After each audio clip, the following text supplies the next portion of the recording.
Okay, we're on page 565 in the textbook, and we're going to do some data validation here. I'm not sure this is one of the most useful features of Excel. If you understand the problem that you're working on, you should probably be entering valid data anyway. Um, about the only thing I can think of where this would be handy would be if you are creating a spreadsheet and handing it off to somebody else who does not know a lot about the problem and might possibly put in some invalid data sometimes. So we're on number 1 on page 565. We're going to select B8 and D8. So B8 and here is B8 and here is D8. And we're skipping C8 for some reason. And click the Data tab. And we want to go to the Data Validation button. And we want to choose Data Validation. And then we want to click the Allow and click on the down arrow, and we've got a list of ways that we can restrict what gets entered in there, and we want to put a whole number and then choose greater than or equal to, and then down here it must be at least 0, so we're going to put in a 0, and then we're going to turn to page 566. And now we're going to click on the Input Message tab up here. And the title, we're going to type number of small containers. And then for the input message, they've got kind of a long input message here. I'll just type this in and pause the video for a second so you don't have to sit here and watch me type it. Okay, I've got the message put in, and now we're on number 3 on page 566. We want to click on the Error Alert tab, which is this one, and click the Style arrow, and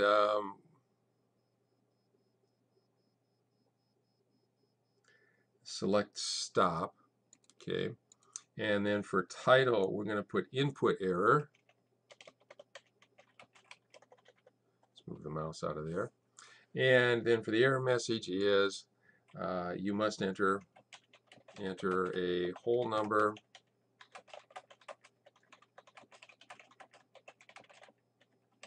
that is greater than or equal to 0. And now we can click the OK button down at the bottom.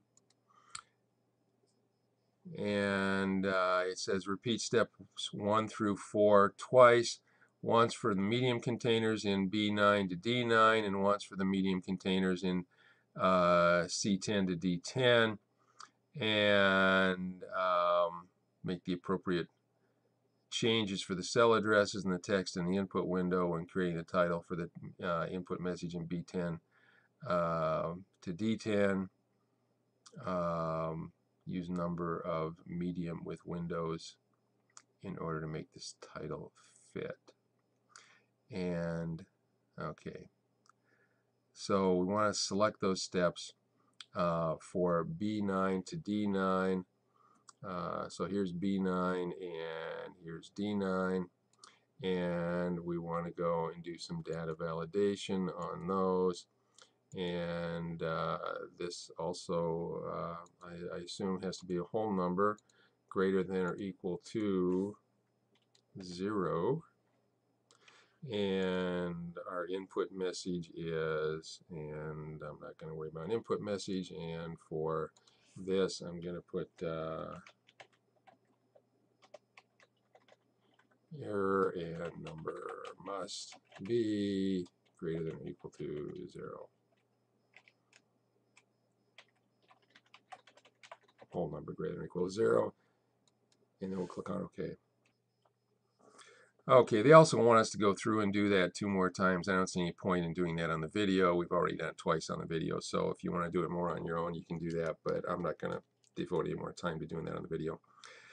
Okay, and now we're looking at solving complex problems on the next section. And one way to do it is, well, trial and error. That's not probably the best way to do it. Let's go to the top of page 568 and click on cell D8, which is right here. So that's going to be the active cell, and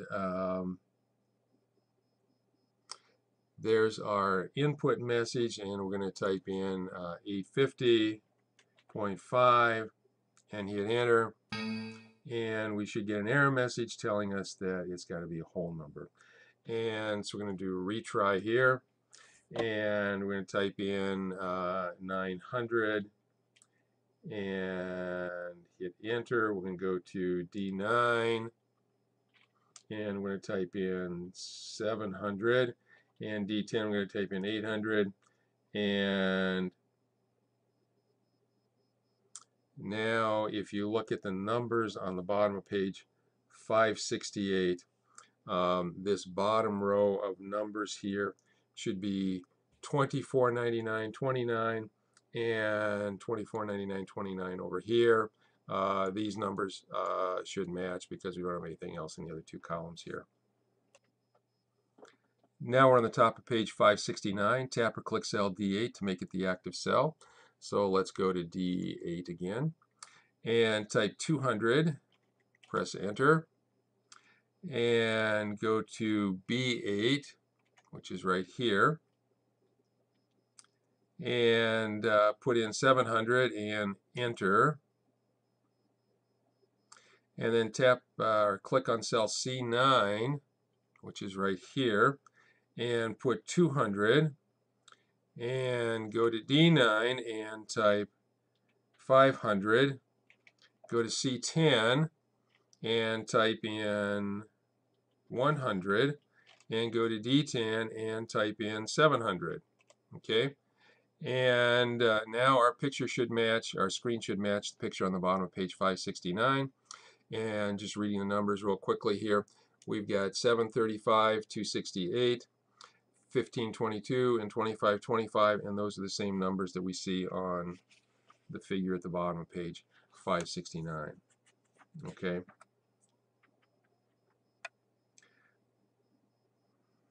So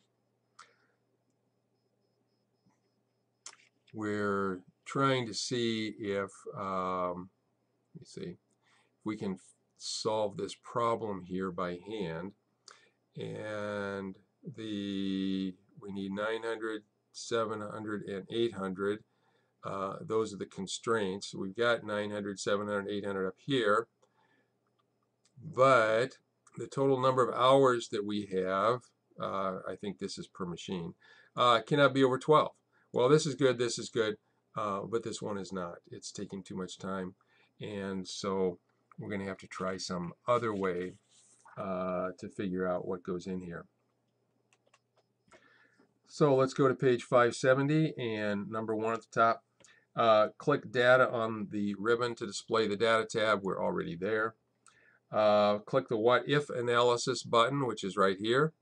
And one of the options is goal seek. Let's click on goal seek. And this one's actually pretty slick. We are going to change D13. They say put the dollar signs in, but I don't think the dollar signs are required. I'm not going to do it. We want to change that to the value 12. Okay, D13 is, where's D13? It's this number right here. It's too high. And I want to change it to 12. And I want to do that by changing what's in D9. So click down here and then click on D9. Okay.